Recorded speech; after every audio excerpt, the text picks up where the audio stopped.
let me salute my dear sister Angela Howard for the beautiful community that she's built here. 3 years of running, and it is just as important, if not more, than ever before. Because I respect this community so much, I figured it was really important for me to bring all the important family conversations that we need to have. So Angela, I got something really important to talk about the lab. Okay, this is really important real quick. So y'all with me for a second? Then we get started. So we had all the speakers together on Tuesday night for a dinner. And I know I'm bringing this into the room because Angela really strives to create an inclusive space that's welcoming for all. And so what she asked is for everyone to write just something nice or supportive for one of the speakers. And I got my jar back with my comments, and many of them were very supportive and celebrating me, but I got one comment that was just a problem. And I just feel like we need to call it out. Now, I need y'all to know I grew up in Chicagoland. I ain't no snitch. But Ray, he wrote on his note, Hoosiers. No, do not clap. See, I'm a Purdue University grad. That was a fighting word. That's right. You don't come to me like that. So I just wanted to speak that into the room, so hopefully we can have some reconciliation a little bit later today. As Joinery said, the condition of truth is to allow suffering to speak. Anyway, it's good to be back with you all. If I can take us in a direction today, I want to talk about communication, but I want to talk about something that we need to communicate. I woke up really early this morning. I was like up at 2 a.m. and I had a lot on my mind.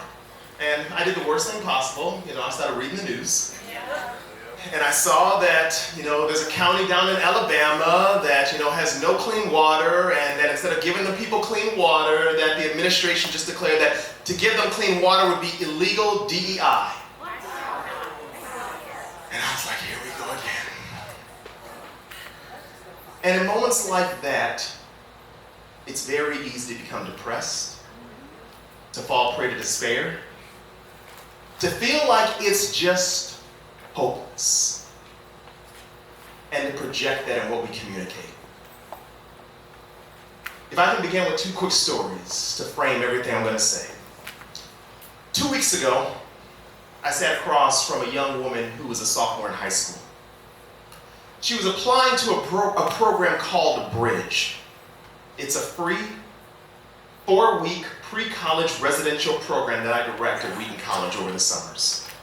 It's designed to open doors for rising high school juniors and seniors from upper underrepresented backgrounds who are ready to lead. She was bright. She was hungry.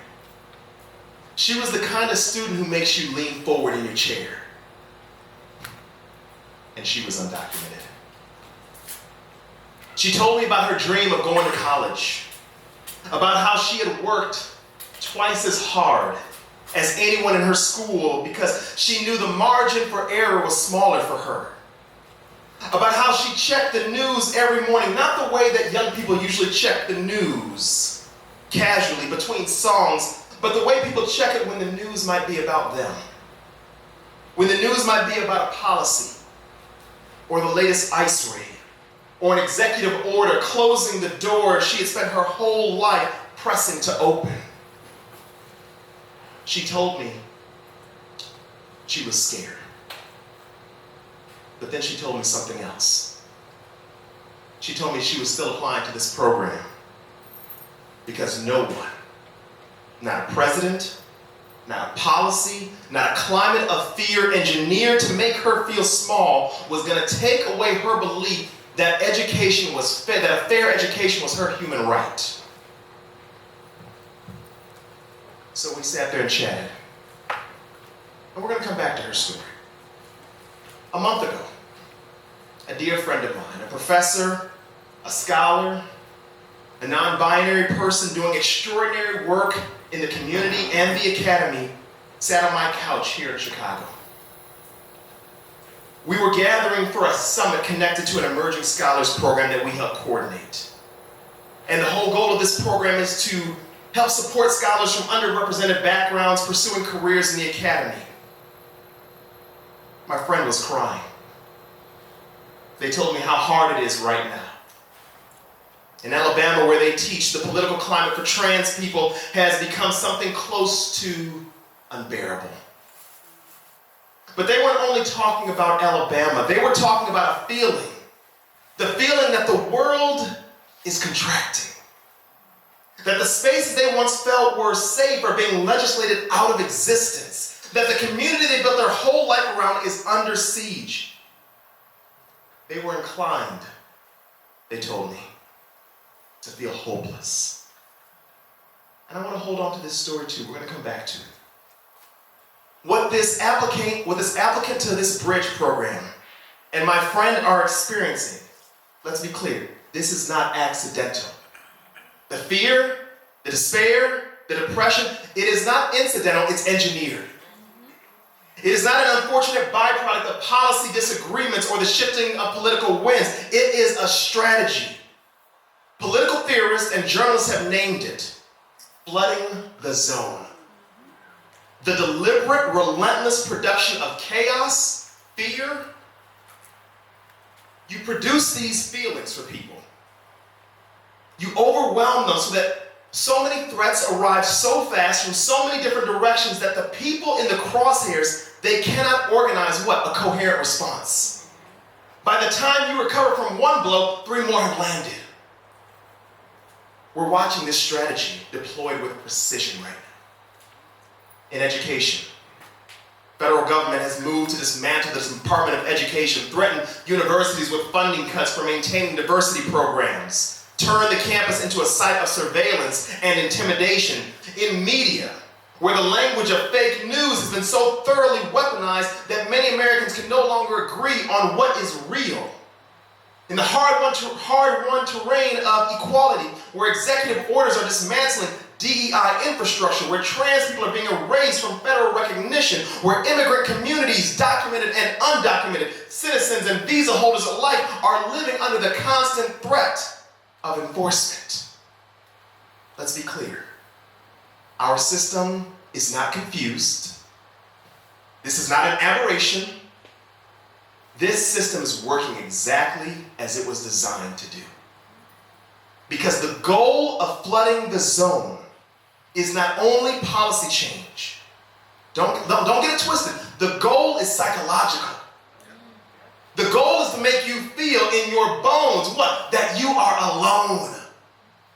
That the forces arrayed against you are too large, too fast, too powerful to resist. That the only rational response to the moment is to do what? Put your head down, protect what's yours, and wait for it to pass. But oh wait, there's redistricting. So that's where we're at. We're in this moment where we are invited to despair. And let's be clear, despair is seductive because despair doesn't ask anything of you. But I want to be clear, I didn't come here this afternoon to extend that kind of invitation. As we think about communication and what we need to communicate right now, and I want to be clear, I'm not just talking about how to reform what we have. The more I sit here, it's like, oh, we need a revolution. We need to imagine something brand new. I came to talk to you today about something that might seem a little counterintuitive. I was in physical therapy this morning, recovering from the fact that I'm not 18 anymore. And my therapist asked me, what am I talking about? And I said, I have the opportunity to go talk to a group of change makers about joy. Not the shallow kind. Not the kind you perform on social media while the world is on fire. Not toxic positivity dressed in inspirational language. I'm talking about something older, harder, more durable. Something history's most enduring moments have always carried in their chest, even when carrying it cost them everything. I'm talking about revolutionary joy.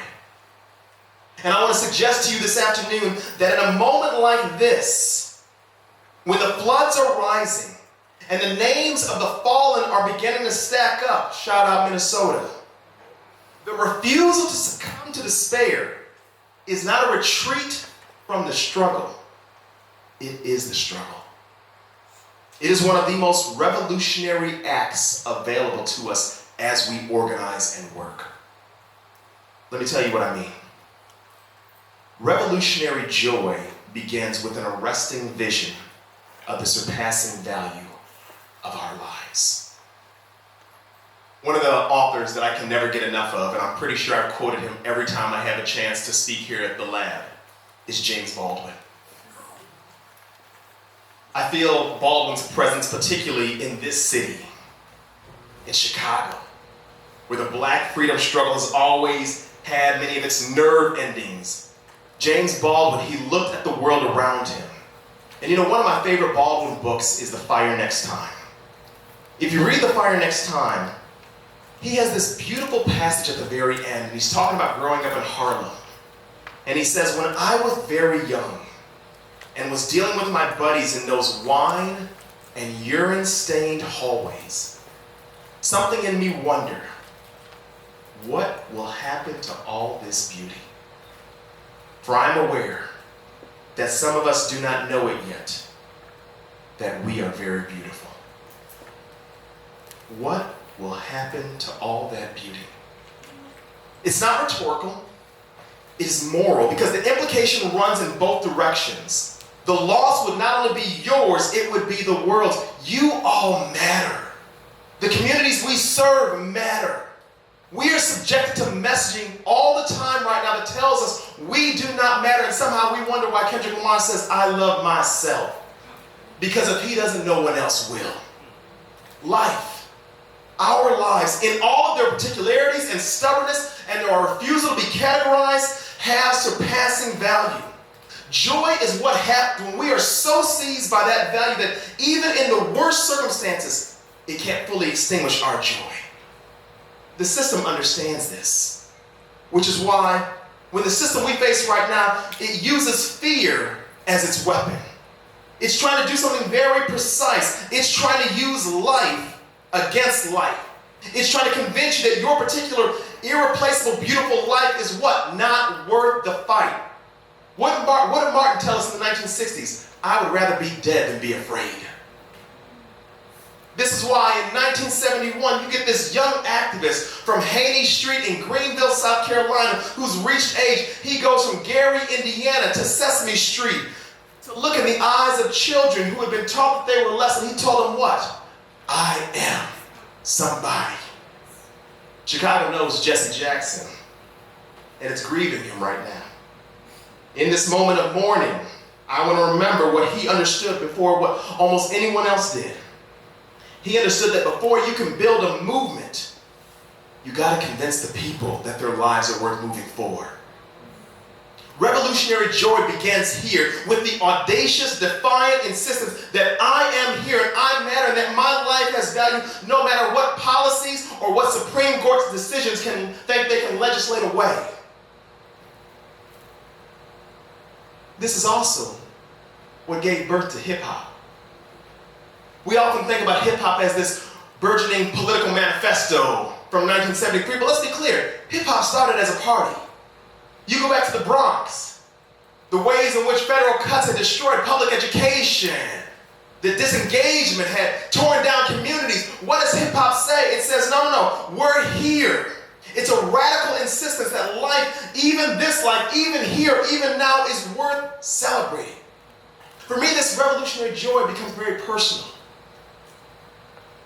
This morning, my 8-year-old son, Theon Jr., said, Daddy, what are you going to talk about today? And y'all need to understand, little Theon is my little activist. I shared a story from y'all with him last year, but I got an updated story. So this year, he was in class and they started talking about Plymouth Rock. Yep, that's exactly right, because that boy's like, we didn't land on Plymouth Rock. It landed on us. All of a sudden, I get another call home. That's Theon Jr. But I remember when he was born. It was a really difficult pregnancy. It was an emergency delivery. And as soon as he comes out, that room is silent. Now let me ask you a question. When that room was silent, were we at peace? Like, oh, this emergency? No, we were not at peace. It felt like that room was silent for an hour. And then all of a sudden, that fool starts screaming. And he hasn't stopped screaming since. That scream, paradoxically, did what? It brought joy. Why? Because that scream taught us what? There is life here. Do you understand what I'm saying? Our joy is not incompatible with our pain. It goes hand in hand with our pain. Can I tell you what I'm doing 2 weeks from today? I'm so excited about it. 2 weeks from today, I am we got any August Wilson fans in the room? Okay. 2 weeks from today, I'm giving a lecture, or like a keynote at a conference at August Wilson's Museum in Pittsburgh. Like, I am so excited about this. Like, the only thing more exciting than that is speaking at the Call for Culture Lab this summer. Like, that is the only thing better. But Wilson's work has shaped me as a thinker and a storyteller in so many ways that I'm still discovering. My youngest son, his middle name comes from August Wilson. When I think about what Wilson gave us in his plays, a couple weeks ago here in Chicago, I saw Ma Rainey's Black Bottom. Beautiful play. If you've never seen it, go watch the Chadwick Boseman film on Netflix. In that play, Ma Rainey, the blues singer, she tells us what the blues are actually about. She says that white folks hear it come out, but they don't know how it got there. Blues is life's way of talking. You don't sing to feel better. You sing because singing is how you understand. You understand? Joy is not the opposite of heartache.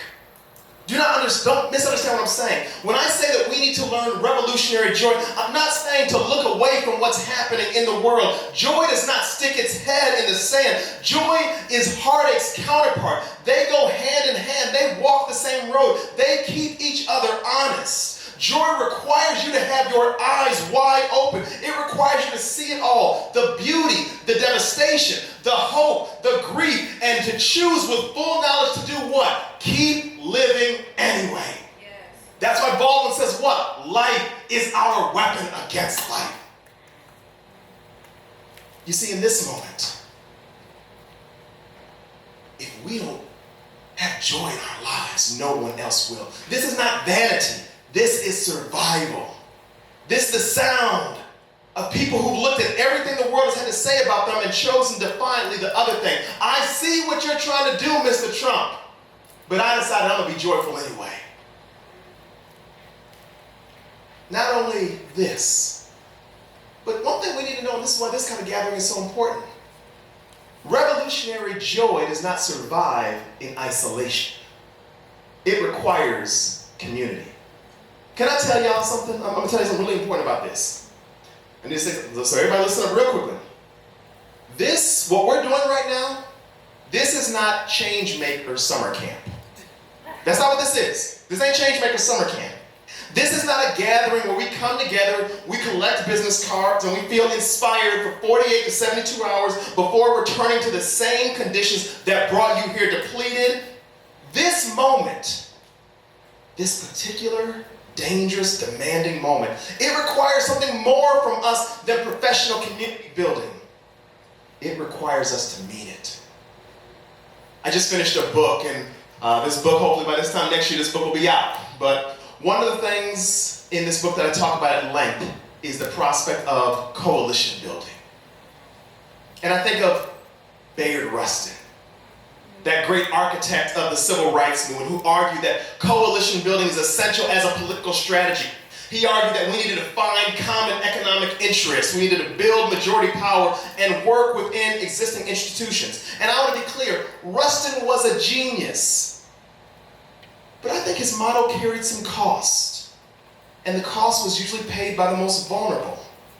Because Rustin's model of coalition building required us to be willing to set aside what? The particularity of your struggle in order to build a coalition. So he would say, leave your identities at the door in order for us to build a coalition. That can't be the basis of our collective organizing together.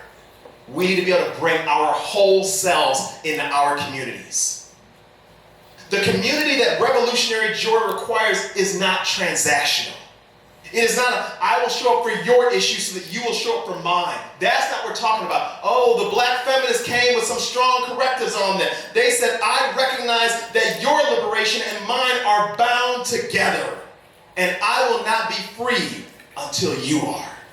It is the kind of community that sits on each other's couches and weeps, that holds space for fear before it calls for courage, that builds bonds capable of bearing real weight, the weight of names stacking up, the weight of a political climate designed to leave you isolated and afraid. Oh, y'all know where I'm going right now. This is what Audre Lorde saw coming. She wrote what? Our labor has become more important than our silence. Not our comfort, not our safety, our labor. The showing up in rooms like this, the staying in the room, the refusal to let people beside you carry that weight alone. I hope as you all look around this room, you recognize all of us are carrying different burdens. Many of us are carrying them silently. Many of us are going back to communities where we feel all alone. Joy does not survive in isolation. It needs witnesses. It needs community that cause something. And in this room right now, we have the raw material for just that. I noticed on the board when I came in, many of you are implicitly calling for that. What can we do by way of accountability during the year between the lab? What you're saying is, how can we stay connected? And then the third thing. Revolutionary joy requires us to value life. It requires us to be in community. But also, revolutionary joy destabilizes its opponents. Here's what the architects of fear do not want you to know. Your joy is a threat to their imperial aims. It's not a minor convenience. It's a genuine structural threat because the entire logic of flooding the zone depends on your despair.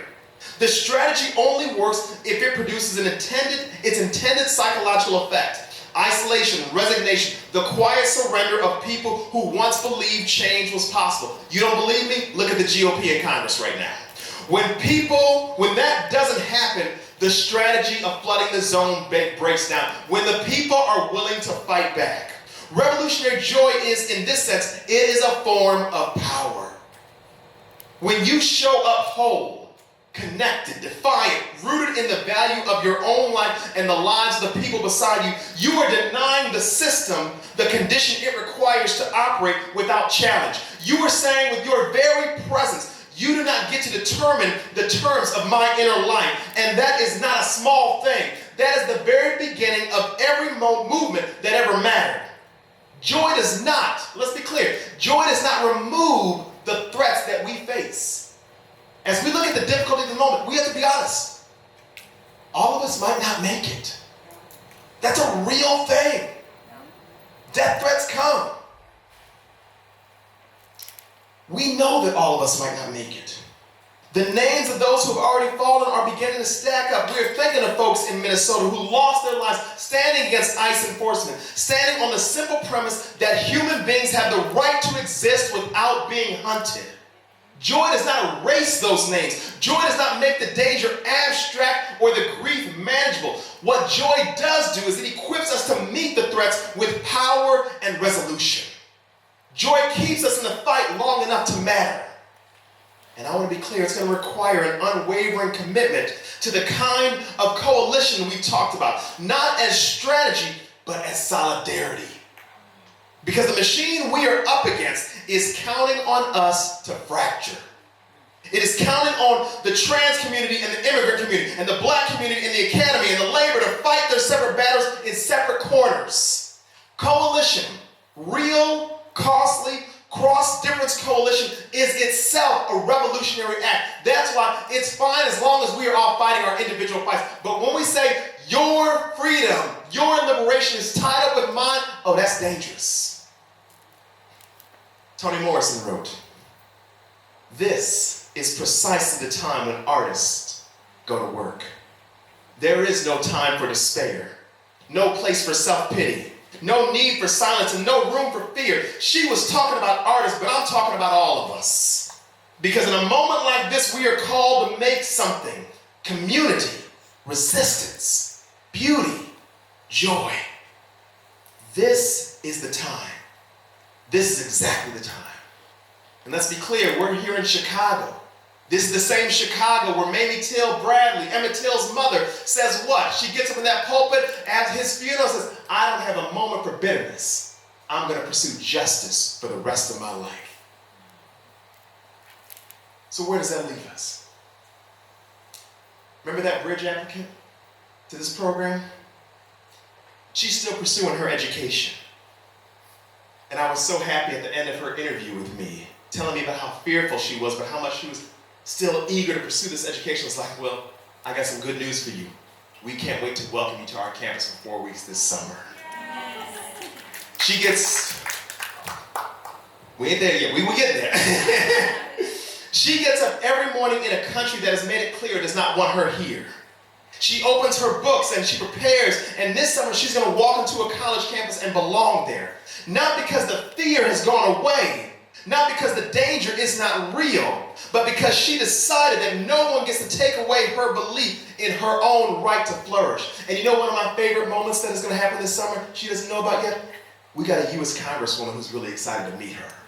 And it's going to be a beautiful moment. I could not be more excited. My friend, they did not let despair have the last word, despite how difficult it is in Alabama. They poured themselves into the program that we were working on together because they know what it means to be a trans scholar without support, and they refuse to let the next generation face that alone.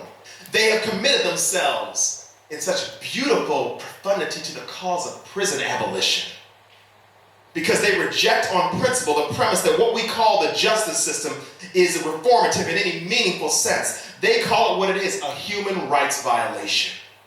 And they find it not from a place of bitterness, but from a place of such fierce love for human dignity that it looks from the outside almost like joy. The value of life held like a lamp in a dark room. Both of these people, this high school student and this scholar, they're engaging in that third point, whether they know it or not. They are destabilizing the machinery designed to break them. They are proof that the strategy has limits. They are evidence that something exists beyond the reach of what power can control. Now it's okay, I'm going to close with one more story. But stay with me for a moment before I get there. Here in Chicago, we faced Operation Midway, Midwest. We had ice here all fall. And one of the most beautiful aspects of Chicago during that time was like, in Chicago, we get a little ignorant.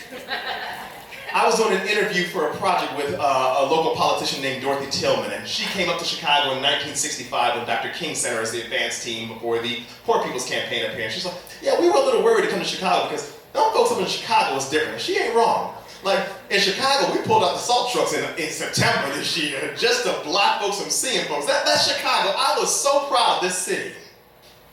These ICE enforcements, they swept the country. They terrorized immigrant communities. Not only undocumented immigrants, but documented immigrants, visa holders, and U.S. citizens.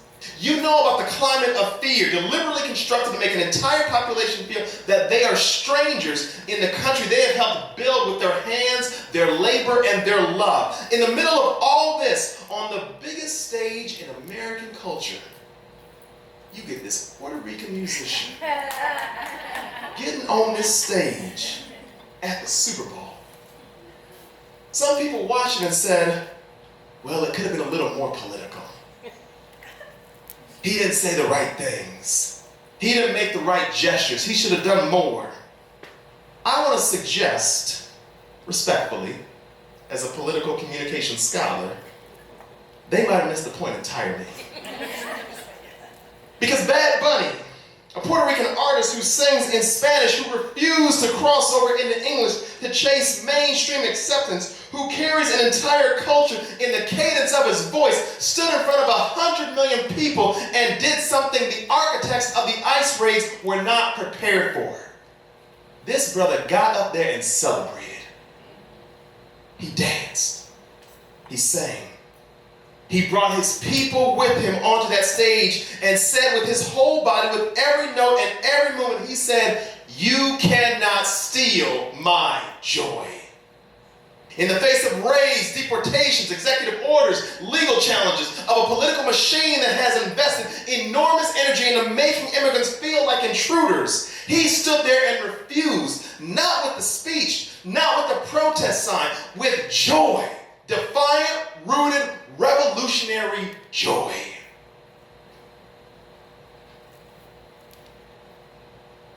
This student I was interviewing a couple weeks ago, she brought this up, and she said when she was watching this, she recognized something of herself in it. The same insistence, the same refusal, the same bet placed on the surpassing value of life the system would rather erase. She said implicitly, "You cannot steal my joy." This is not, my friends, simply a personal statement. The declaration that you can't steal my joy is a political statement. It is not a feeling, it is a posture. It is the posture of every moment that has ever bent the arc. And it's the posture I'm calling you all to today. In this moment, in this city, on this day. We're prone to despair. We're prone to discouragement. We're prone to devastation every time we open our news app. But joy is that force that doesn't let us retreat. Our joy is the revolution. Thank you so much for the opportunity to be with you.